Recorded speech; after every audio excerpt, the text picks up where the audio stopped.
The clearing was silent when we returned. No laughter, no crackle of fire, no tents, no cars.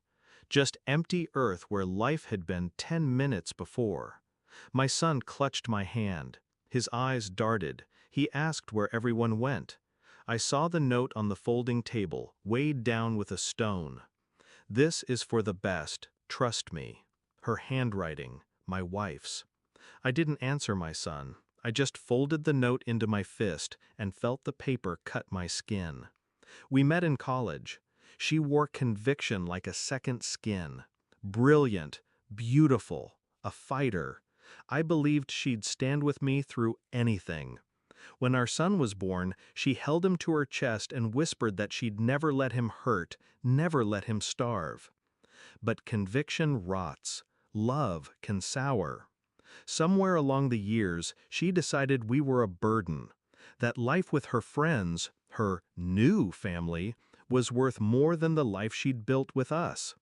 I should have seen it.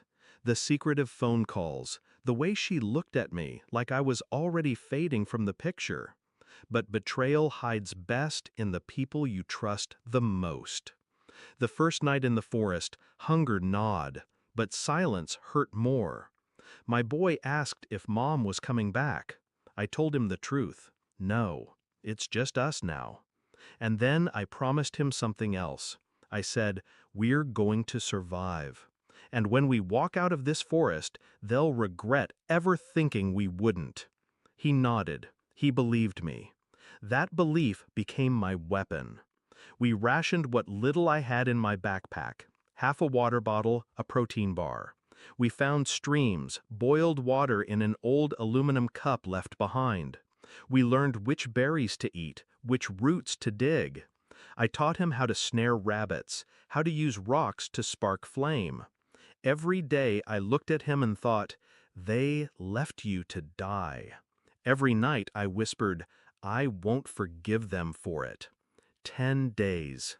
That's how long we lasted. 10 days of hunger, thirst, exhaustion. But on the 10th day, the forest spit us out onto the highway, and the world shifted. Because survival was no longer enough. I didn't storm their houses. I didn't scream or break down. That would have been easy for them. Instead, I watched. I waited. Her friends, her little tribe, they flaunted their freedom. Social posts, parties, weekends by the lake. Pictures of her smiling like she hadn't abandoned blood. I documented everything. The drugs, the fraud, the affairs, the embezzlement hidden behind their startup charity facade. They weren't just selfish, they were sloppy. I spent months collecting, connecting, building a web they didn't even know I held. When I finally reached out, it wasn't to her, it was to their investors. Anonymous emails with files attached, bank statements, photos, evidence that the golden children weren't saints but thieves. The collapse was fast, merciless. Accounts frozen, police investigations, friendships imploded under suspicion. And her? She ran. Tried to hide in a motel 2 towns over. I found her anyway. I didn't knock. I used the key card I'd lifted from the front desk. She froze when she saw me. No makeup, hair unwashed, fear in her eyes. You survived, she whispered. I stepped inside, shut the door. So did he. 10 years old, and he carried more weight than you ever could. Tears filled her eyes. I thought it was kinder. You couldn't provide. He needed better. I leaned close, my voice steady. Better isn't abandoning your child to starve. Better isn't writing a note and walking away. Better would have been fighting beside us. She shook her head, desperate. Please, you don't understand. No, I cut in. You don't understand. You didn't leave me. You left him, and he remembers. I didn't touch her. I didn't need to. By the time I walked out of that motel, her world was already ashes.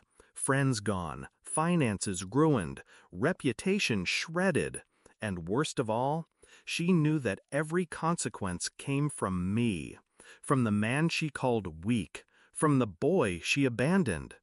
Now, when my son asks about her, I tell him the truth.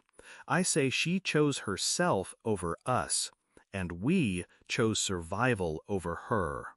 He doesn't ask if I regret it. He sees it in my eyes. He knows. Some betrayals cut too deep for forgiveness. Some wounds don't scar. They stay open, bleeding, until you close them yourself. I closed mine with precision, with patience, with fire she'll never escape.